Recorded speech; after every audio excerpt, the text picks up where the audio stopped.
মানুষ একদিন মিশিবে মাটির সঙ্গে, ভাঙ্গা নৌকা বাইতে আইলাম গাঙ্গে।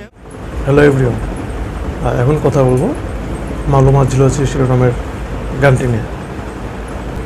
গানটি বেশ পুরোনো, আব্দুল খালিক কিংবা বারিক সিদ্দিকীর কণ্ঠেও গানটি শোনা যায় প্রায় 5-6 বছর আগে।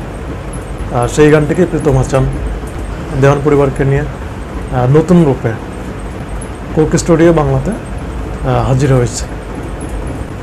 গানটির কথা সুর এক কথায় চমৎকার। মালমা ঝিলজি বইল বইন। প্রত্যেকটা মানুষই তাদের শৈশবকে ফিরে পেতে চায়, কারণ জীবনের এই স্টেপটাই সবচেয়ে উপভোগ্যের হয়।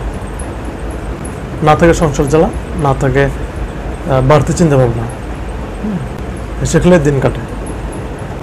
সেই সাথে আবার শৈশব থেকে যৌবনে পদার্পণ ঘটে এবং সেখানে কামিনী সঙ্গী হয়, এরপর বৃদ্ধ, তারপর অনুশোচনা, সর্বশেষ মাটিতে মিশে যেতে হবে। এগুলোই ছিল গানের কথা।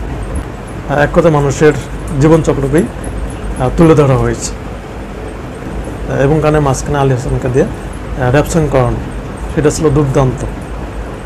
আসেন ভালো গানের মাস্টার, সালা মজা নাই খালি নয়ন টানে। গানের সেট সাজানো, ক্যামেরা দারুণ, কালার গ্রেডিং দারুণ ছিল, এক কথায় নস্টালজিক। সব মিলে গানটি খুব এনজয় করার মতো। গানটি সম্পর্কে এই ছিল আমার মতামত।